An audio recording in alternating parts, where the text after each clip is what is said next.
Hello everyone, welcome back to Ansarkari. Today we will be covering the newspaper for 24th of January 2025.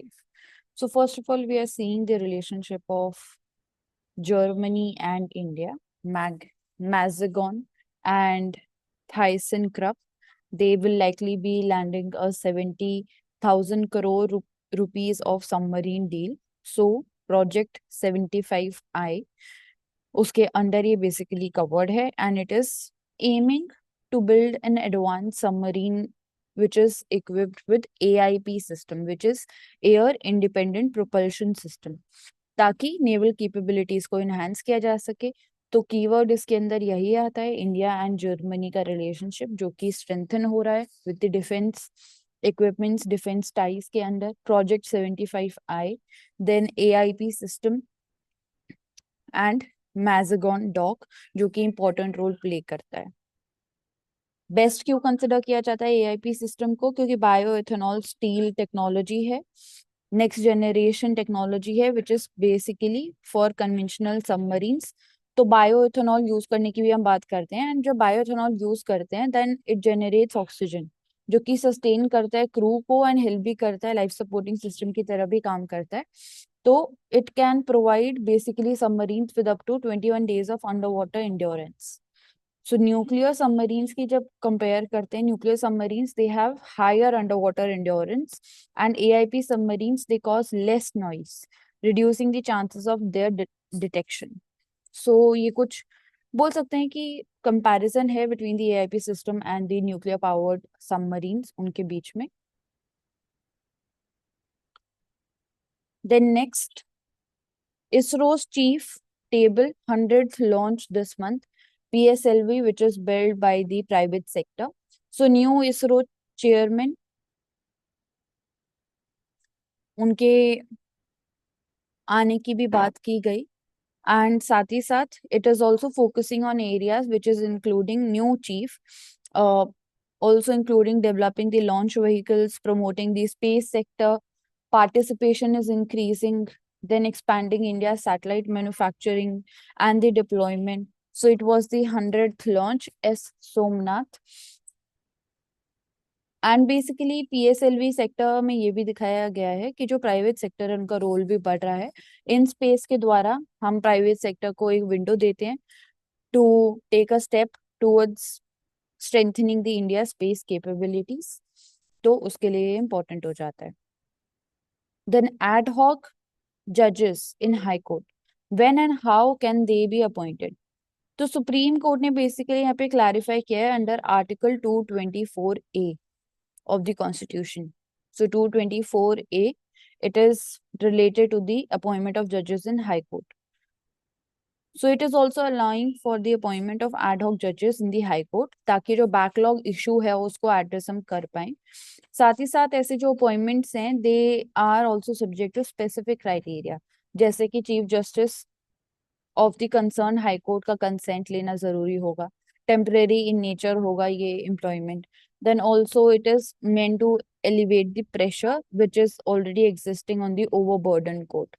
तो important इसके अंदर आ जाता है high court, supreme court, then ad hoc जजेस, इसी के साथ साथ article 224A and how the burden of backlogging of cases impacts the efficiency of the judiciary basically।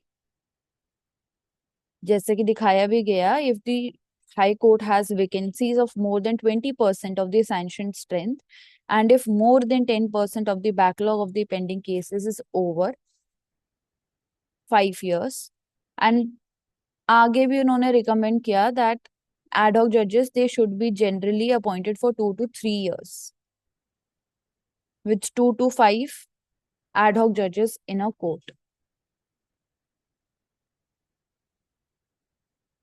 Then next, Samsung tech giant है, now it is basically saying that it will be focusing more on the smaller cities for Samsung growth. So it is also expanding in the tier 2 and tier 3 cities with competitive pricing and more localization of its product. जो company है वो इन regions को भी अब target करेगी because it is seeing a large market and a large potential जहाँ पे वो ग्रोथ कर सकती हैं।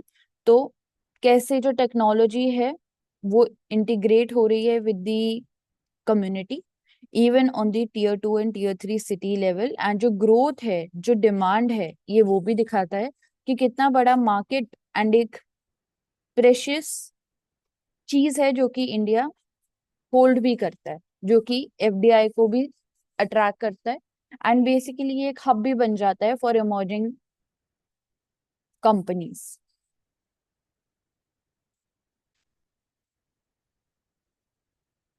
Then next, so Indian refineries, they seek more West oil, aimed US sanctions on the Russian oil trade. Recently हमने देखा था the sanctions they are increasing, US sanctions are increasing on the Russian oil, and Indian refineries they are basically also looking at the West Asia for crude oil supplies. So it becomes important for India to diversify the sources of crude oil which it is having, and India also balances its diplomacy of energy security, and it also basically navigates through the international sanctions. So ये shift है जो कि geopolitical dynamics को भी change करता है, and West Asian oil producers भी जो हैं वो इम्पोर्टेंट बनते जा रहे हैं इंडिया के लिए in meeting their energy demand, the energy growth. तो Bharat Petroleum, BPCL, then industrial officials भी हैं, they are maintaining that enough oil supply is available in the global market, and कुछ बोल रहे हैं कि जो रशियन ऑयल है उसको रिप्लेस करना in volumes it should not be difficult, but जो क्रूड अवेलेबिलिटी है it is not an issue, only the commercial benefit of Russian crude may not be available. तो जिस प्रॉफिट पे, जिस बेनिफिट पे हमें बेसिकली क्रूड ऑयल मिल रहा था रशिया से, उसके ऊपर इम्पैक्ट हो सकता है. Indian refineries are now basically primarily looking at their traditional suppliers in the West Asia, ताकि क्रूड ऑयल परचेज किया जा सके in case of shortfall of the Russian oil. And Russia की बात करते हैं तो Russia is now India's biggest supplier of crude. India का 38% of the total oil import was from Russia in 2024. Then next, Aadhaar card for a tree. जैसे हम soil के लिए देखते हैं भू आधार, वैसे ही ट्री के लिए डिजिटल डिजिटल ट्री आधार. यहाँ पे बेसिकली जो कल्चरल सिंबल हैं कश्मीर के अंदर, chinar tree on the banks of Dal lake in Srinagar, उनको कंजर्व करने के लिए इनिशिएटिव लिया गया है. एंड बेसिकली जैसा फोटो में भी हम देख सकते हैं तो उनको एक यूनिक आइडेंटिफिकेशन कोड प्रोवाइड किया जा रहा है, एंड क्यूआर कोड स्कैन करने के बाद एक पर्सन को इन्फॉर्मेशन मिल जाएगा about the geographical location of the tree, उसकी हेल्थ, कैसे ग्रोइंग पैटर्न है. तो हम देख सकते हैं कि डिजिटल टेक्नोलॉजी का कैसे हम यूज करें for the conservation of the ecosystem of the trees, and उनकी इम्पोर्टेंस भी ये हाईलाइट करता है. तो अब जो ट्रेडिशनल स्पीशीज होती हैं हमारे ट्रीज की, जो यूनिक होती हैं, स्पेसिफिक एरियाज में ही मिलती हैं, उनको कंजर्व करने के लिए, उनके बारे में और इंफॉर्मेशन स्प्रेड करने में भी हमें हेल्प करेगा. Then the issue regarding the France influence in West Africa, is it over? So France का बेसिकली बोलते हैं कि वेस्ट अफ्रीकन कंट्रीज जो हैं they are moving away from the traditional colonial ties with the France, and they are also seeing to diversify the global power for security and the economic cooperation. Ivory Coast, Senegal, Chad, they also requested the French troops to withdraw. So it basically highlights a growing anti-French sentiment in the region, and उसी के साथ साथ it also signifies the economic, the political, and the military-wise influence in the region. So despite years of having the military presence, the French troops, they have failed to counter the insurgent groups effectively. and basically it has resulted in public dissatisfaction. So जो alliances हैं in the West African countries, it is basically shifting, and जो African nations हैं, they are exploring ties with other powers also, which is also including Russia. So Russian mercenaries, they, for example, Wagner Group, they are also seen as a less burdened by democratic or human rights conditions, and they are more responsive as a security partner. So implication क्या होगा? हम देख सकते हैं कि Russia का जो presence है in the region, it can increase. जो वैक्यूम क्रिएट होगा after France will be leaving the region, Russia can basically fill the vacuum.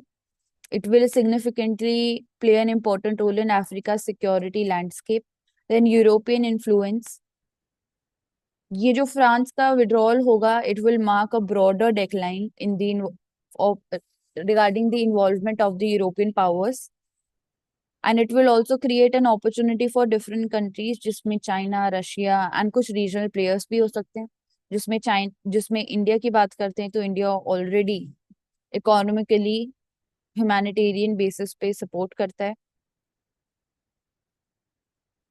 So it is basically showing a shift in the power dynamics, specifically in the region of West Africa.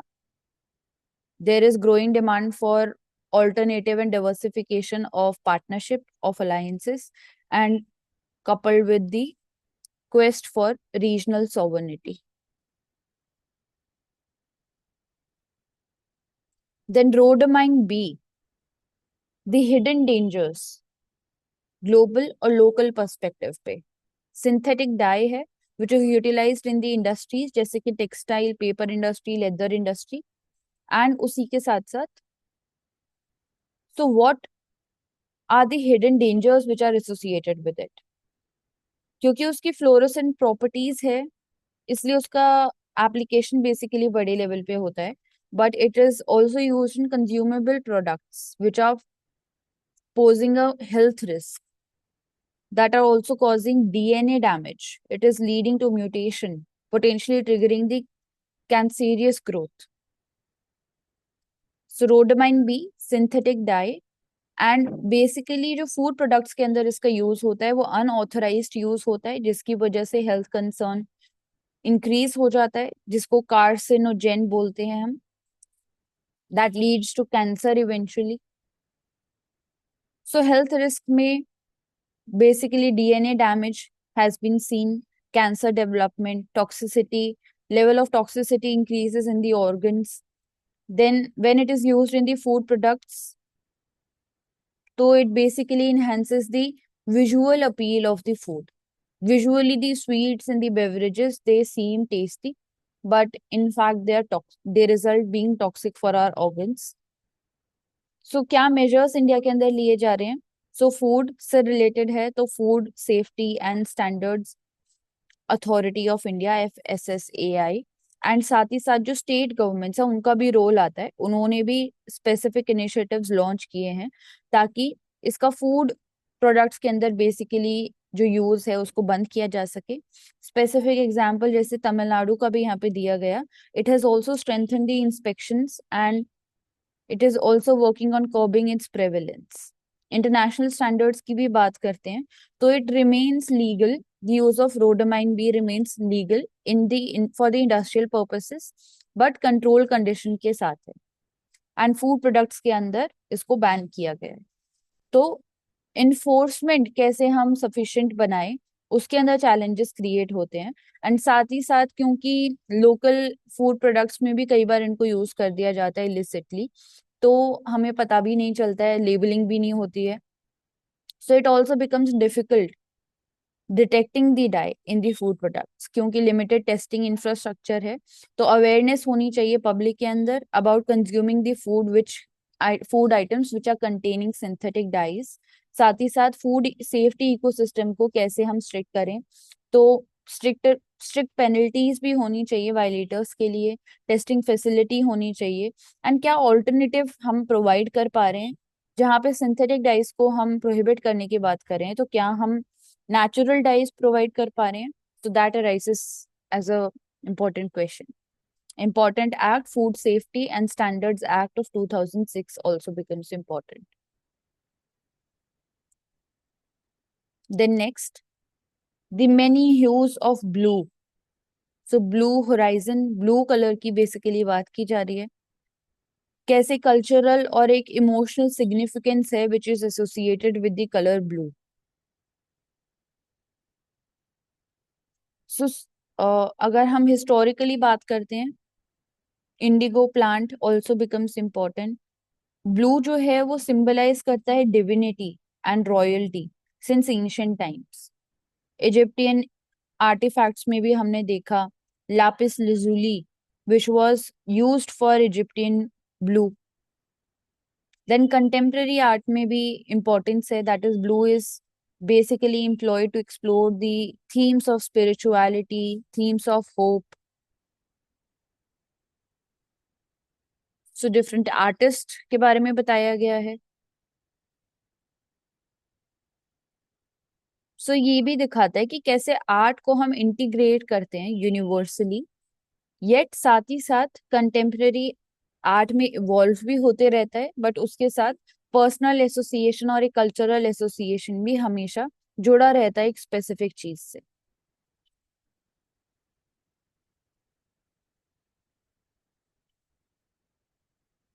Then next, hashtag end TB.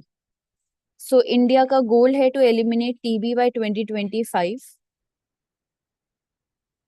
But challenges face कर रहा है India. For example health care system and जो human resources हैं उनके अंदर gap है. Socio economic factors हो जाते हैं, कुछ वल्नरेबल ग्रुप जो हैं वहाँ पे जो मैल नरिश्ड चिल्ड्रन हैं, इंडिविजुअल्स हैं इन दी पॉवर्टी या डिस्प्रपोर्शनेटली अफेक्टेड हैं, तो वो ट्रीटमेंट में इम्पैक्ट करता है, अप्रोच में इम्पैक्ट करता है. देन साथ ही साथ कोविड-19 की वजह से हमने देखा कि एक सेटबैक हमें देखना पड़ा under the TB treatment and the diagnostics, तो प्रोग्रेस हमारा और ज्यादा स्लो हो गया. सो प्रोग्रेस और इनोवेशन को बढ़ाने के लिए इंडिया ने लॉन्च किया था नेशनल ट्यूबरकुलोसिस एलिमिनेशन प्रोग्राम. 3 चीजों पे वो बेसिकली फोकस करता है. सबसे पहले early diagnosis, then treatment and then also raising the awareness among citizens. Extra pulmonary TB programmes भी इंट्रोड्यूस किए गए जिसमें मॉलिक्यूलर डायग्नोस्टिक्स को प्रोवाइड किया गया. डिटेक्शन रेट को कैसे हम इंक्रीज कर पाएंगे उसमें हेल्प किया. तो प्राइमरी हेल्थ केयर को भी स्ट्रेंथन करना जरूरी है. साथ ही साथ research and development regarding the detection and the accessibility कैसे हम बढ़ाएं उसकी भी बात की जा रही है. Then also developing the targeted intervention for the vulnerable population, that is also important. And साथ ही साथ हमने बात किया था रिसेंटली दैट रिगार्डिंग टीबी जो लॉन्गर ड्यूरेशन ऑफ ट्रीटमेंट होता है क्या हम उसको शॉर्टन कर सकते हैं, तो शॉर्टर रेजिमेंट्स में क्या हम ट्रीटमेंट दे सकते हैं, क्या तभी एफिशिएंसी मेंटेन कर पाएंगे हम टीबी को एंड करने के लिए. Then it also becomes important कि एक focused health care delivery mechanism हो, पॉलिटिकल विल भी हो and adequate resources allocated home to achieve the hashtag TB goal, end TB goal.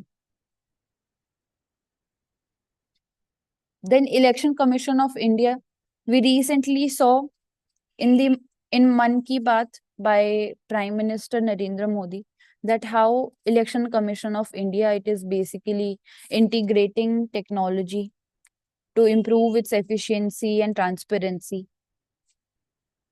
तो 75th एनिवर्सरी सेलिब्रेट की जा रही है, बट उसके साथ साथ कुछ ग्रोइंग कंसर्न है regarding the independence and credibility of the election commission of India.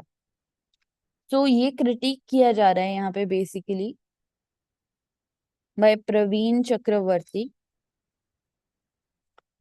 He is arguing that ECI has not adequately addressed the biases which already exist in its functioning.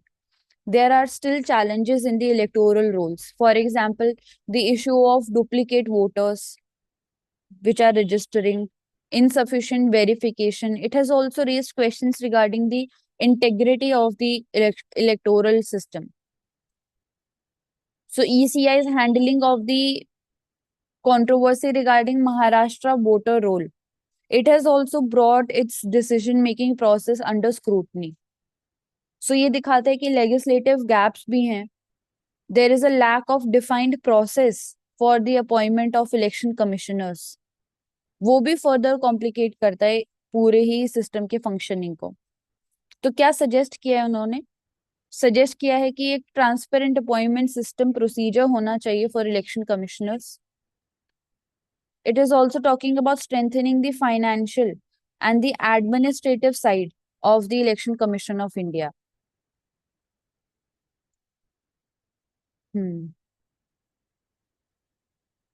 So that is why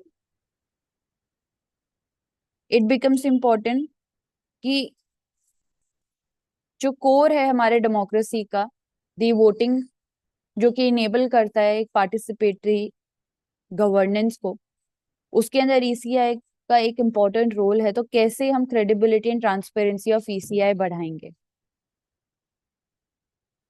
then अगर बात की जाए कि अभी कैसे elect किया जाता है इलेक्शन कमिश्नर्स को in India,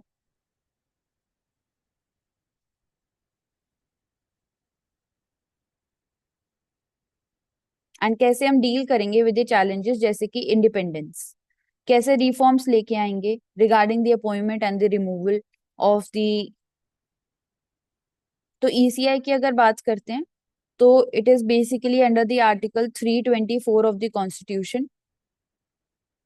It is headed by CEC, that is election chief election commissioner, and typically दो election commissioners होते हैं which form a multi member body, and ये follow किया जा रहा है process since 1993. तो जो decision है they are made by a majority vote, तो collective responsibility भी ensure की जाती है.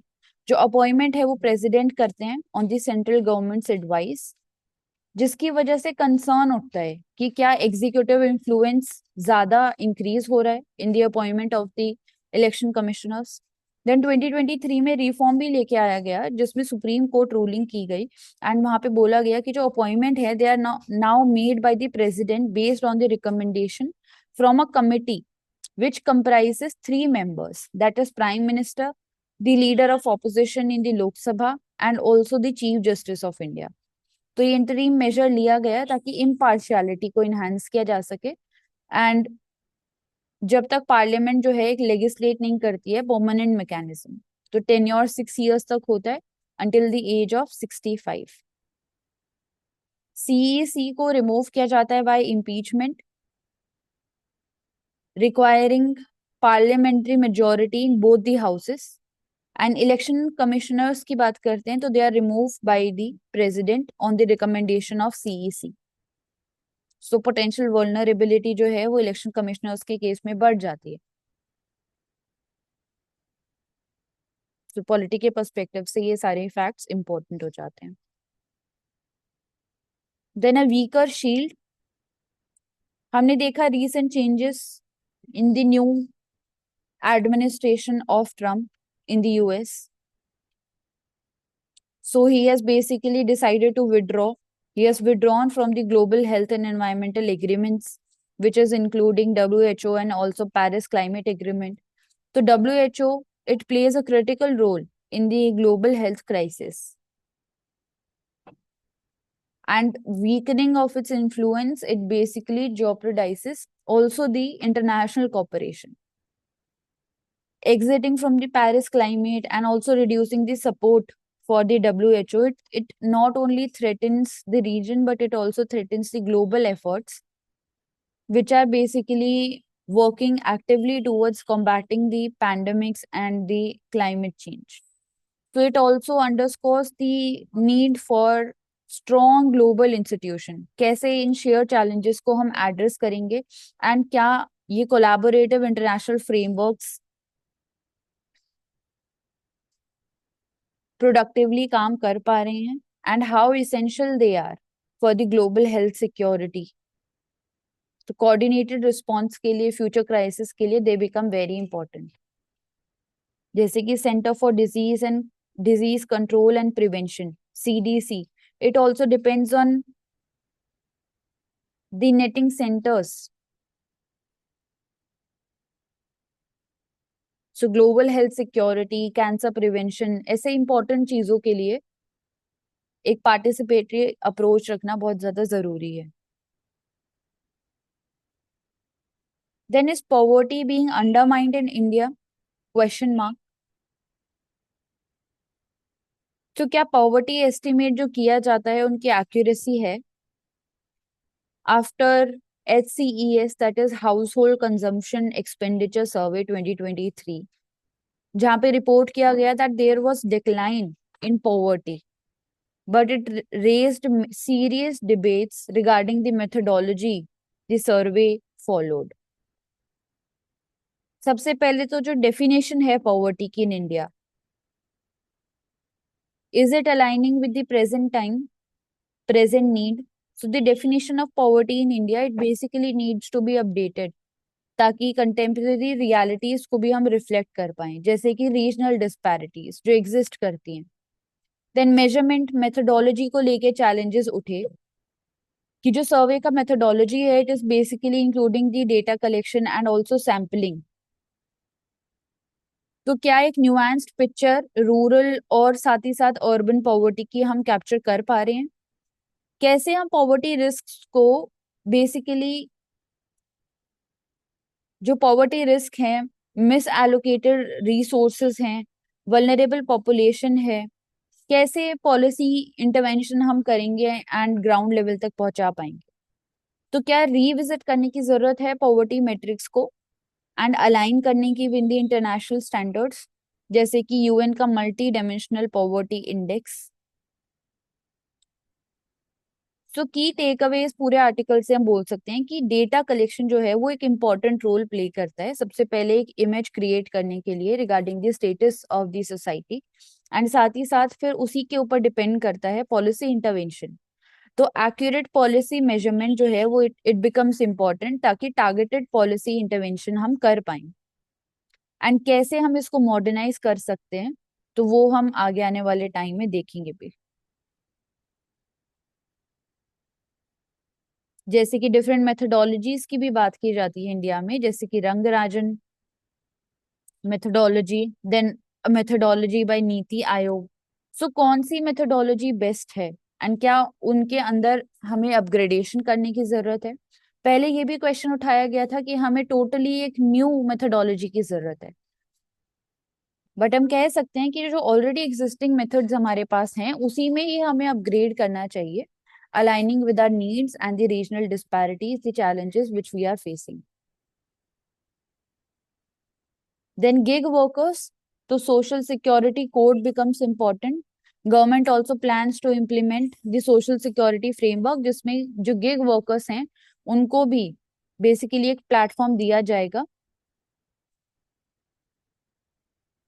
सो पेंशन कंट्रीब्यूशन भी दिया जाएगा. तो एक पोर्शन जो है of the gig workers income basically it will be contributed towards a pension scheme, जिससे उनकी financial security in the later years that can be ensured.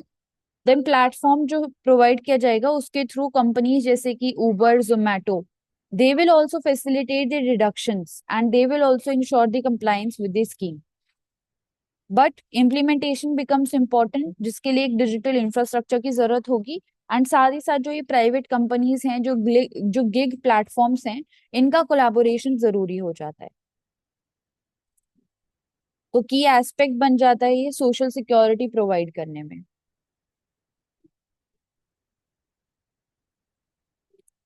Then enemy property हमारे लिए इंपॉर्टेंट यहाँ पे है. Enemy properties act 1968. Enemy property, it means assets and possessions of the individual or entity who are nationals of a country with which India is at war. So assets which are left behind in India by the individuals or such entities who migrated to nations which are classified as enemy countries during the period of conflict, उनको enemy property consider किया जाएगा. कौन control करता है? तो enemy property for India custodian, which is under the supervision of Union Home Ministry. तो यहाँ पे regarding the property of Saif Ali Khan also it becomes important कि जो प्रोविजंस हैं हम वो उन पे ध्यान दें। सबसे पहले section 8 of the enemy property act, वो बेसिकली रूल्स एंड गाइडलाइंस को देते हैं। एंड जो वैल्यू है इस इमूवेबल एनिमी प्रॉपर्टी की, उसको किया जाता है, it is done by a committee जिसको चेयर करते हैं DM, that is district magistrate of the district. तो वो बेसिकली रिपोर्ट सबमिट करते हैं and enemy property disposal committee जो है वो ऑक्शनिंग के थ्रू बेसिकली हम बोल सकते हैं कि उस प्राइस को डिटरमाइन किया जाता है। जो अर्निंग होती है that goes to consolidated fund of India. So ये फैक्ट इंपॉर्टेंट है हमारे लिए। A verification process spanning 9 years identified 94 out of 131 such assets as enemy properties. तो 9 year long identification process भी चला है। तो ये सारे फैक्ट्स हमारे लिए इंपॉर्टेंट हो जाते हैं रिगार्डिंग एनिमी प्रॉपर्टी।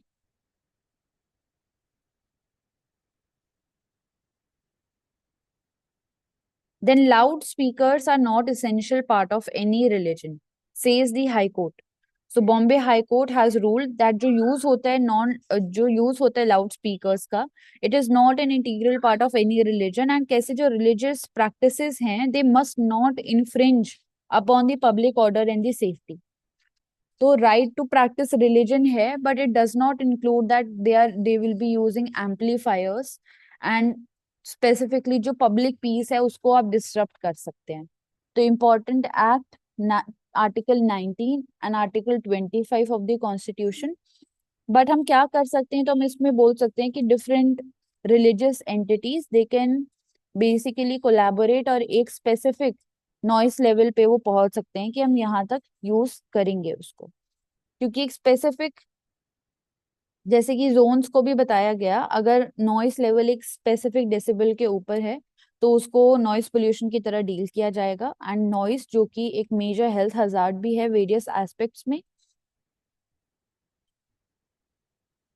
तो कैसे रिलीजियस प्रैक्टिसेस हैं, they also play an important role in maintaining the public order and साथ ही साथ सेक्युलर प्रिंसिपल्स को भी इंश्राइन करता है ये इंडियन कॉन्स्टिट्यूशन में। And noise pollution that is also important. So Article 19 and Article 25. Then NCLAT, it basically states the CCI's 5-year antitrust ban on Meta. So NCLAT, that is National Company Law Appellate Tribunal, जो 5 साल का anti trust ban लगाया गया था by the competition commission of India on the WhatsApp data sharing policy by Meta, उसको basically stay कर दिया है।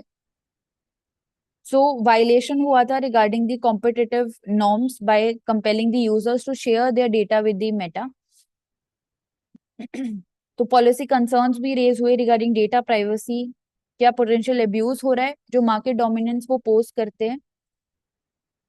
सो ये केस ये भी हाईलाइट करते हैं कि कैसे जो टेक जाइंट्स हैं उनकी एक सोशल रिस्पॉन्सिबिलिटी है, रेगुलेटरी रिस्पॉन्सिबिलिटी है उनकी, ताकि data privacy, anti trust laws, basically laws and regulations in data privacy को वो मेक श्योर करें।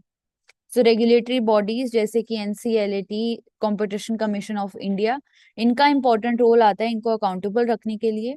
एंड रेगुलेटरी स्क्रूटनी का इंपॉर्टेंस दिखाता है regarding safeguarding the interest of the customers.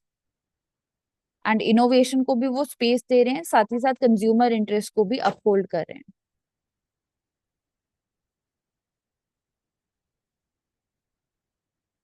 Then next, so political parties must avoid reducing election to a one-manship, to one-upmanship on freebies. So growing trend जो है of the political parties by offering the populist freebies ahead of the elections, जो कि focus बन चुका है कहीं ना कहीं in the upcoming Delhi assembly elections. तो फ्रीबीज क्या इंक्लूड करती हैं, जैसे कि free water, free electricity, subsidies provide करना या फिर कैश ट्रांसफर प्रोवाइड करना। It also imposes a heavy burden on the finances of the state. Different political entities जैसे कि आप पार्टी या बीजेपी पार्टी, तो वेरियस वोटर ग्रुप्स हैं जैसे कि women, student, economically weaker section, जिनके लिए बेसिकली फ्रीबीज प्रोवाइड की जा रही हैं। सो एक्सेसिव फोकस अगर फ्रीबीज पे होगा तो क्या वो क्रिटिकल अटेंशन को डाइवर्ट नहीं करेगा? जो क्रिटिकल इंफ्रास्ट्रक्चर है जैसे कि हेल्थ, इंफ्रास्ट्रक्चरल डेवलपमेंट, क्या वो इम्पैक्ट नहीं होंगे फ्रीबीज की वजह से? तो पॉलिटिकल पार्टीज की क्या फिजिकल रिस्पॉन्सिबिलिटी वो मेंटेन कर सकते हैं? तो one upmanship on the popular scheme उनको रिड्यूस करना जरूरी है, एंड साथ ही साथ एक सस्टेनेबल तरीके से गवर्नेंस मॉडल क्रिएट करना, ताकि long term economic growth stability हम मेंटेन कर पाए। Then economic fragmentation, global GDP, it को ड्रॉप अप इट को drop by up to $5.7 trillion. तो ग्लोबल जीडीपी जो है वो डिक्लाइन हो सकता है बाय 5.7 ट्रिलियन डॉलर्स, अगर करंट ट्रेंड जो है subsidy driven trade policies, protectionism, वो कंटिन्यू होते रहेगा। तो डेवलपिंग और इमर्जिंग कंट्रीज इकोनॉमीज के लिए इंपॉर्टेंट हो जाता है, क्योंकि कहीं ना कहीं जो इम्पैक्ट है, जो ब्रंट है ऑफ दीज लॉसेस, वो बियर करना होगा। कोविड-19 पैंडेमिक, जियो पॉलिटिकल टेंशन, वो एक एग्जाम्पल हो जाता है, जैसे कि the proxy war between US and China, the trade war, it also impacts the economic ecosystem. So governments के लिए जरूरी है अपना ग्लोबल फाइनेंशियल फ्रेमवर्क को बेसिकली स्ट्रेंथन करना, एंड मल्टीलेटरल ट्रेड एग्रीमेंट्स जो हैं उनको भी अप्रोच करना बेसिकली। तो collaboration, diversification, it becomes important. जैसा कि वर्ल्ड इकोनॉमिक फोरम में हमने देखा भी, the governments of different states जैसे कि Telangana, Maharashtra, they are also diversifying the economic opportunities, MOU भी साइन किए जा रहे हैं। तो CCPA, that is consumer protection authority, उन्होंने बेसिकली नोटिस इशू किया है फॉर राइड हेलिंग प्लेटफॉर्म जैसे कि ओला या फिर उबर, एज वेल एज एप्पल को भी, क्योंकि कंप्लेन्ट्स हैं regarding price disparities and unfair practices. तो कंज्यूमर्स ने भी ये बेसिकली रिपोर्ट किया है दैट सिग्निफिकेंट वेरिएशन होता है फेयर्स में। फॉर एग्जांपल, आपके फोन के मॉडल के बेसिस पे भी आपका प्राइस जो फेयर है वो वेरी करता है। IPhone user and Android user के लिए भी फेयर वेरी करता है। तो क्या ये टेक्निकल इशू है विद द प्राइसिंग एल्गोरिदम, या उनके एल्गोरिदम में ये बेसिकली जो अनफेयर प्रैक्टिस है उसको इनकलकेट किया गया है? तो कंज्यूमर राइट इंपॉर्टेंट हो जाता है, जिसमें सीसीपीए इंपॉर्टेंट रोल प्ले करता है, ताकि फेयरनेस और ट्रांसपेरेंसी दोनों ही बने रहे। तो कंपनीज को अर्ज भी किया है टू एड्रेस ये जो ग्रीवियंसेस उठ रही हैं रिगार्डिंग द अनफेयर प्रैक्टिसेस, ताकि कंज्यूमर इंटरेस्ट को हम सेफ गार्ड कर पाए। Then gender neutrality must is a must for fair justice delivery system. तो जो स्टीरियोटाइप होता है regarding men that they can not face violence, या उनको परसीव करना as a victim, that becomes difficult, क्योंकि एक जेंडर स्टीरियोटाइप एसोसिएटेड होता है। Men can not face violence और abuse in the domestic relationships, crimes जैसे कि लाइफ थ्रेटनिंग इंजरीज, तो it must be irrespective of the gender of the perpetrator. So ये दिखाता है कि जेंडर न्यूट्रलिटी का होना कितना जरूरी है, एंड लीनियंसी किसी एक जेंडर के लिए नहीं होना चाहिए, उसको रिजेक्ट करना चाहिए, क्योंकि वो अंडरमाइन करता है जो फाउंडेशनल प्रिंसिपल होते हैं जस्टिस के। तो gender neutral legal safeguard becomes important. Then last for today, कि इंडियन जो है, वाई सो मेनी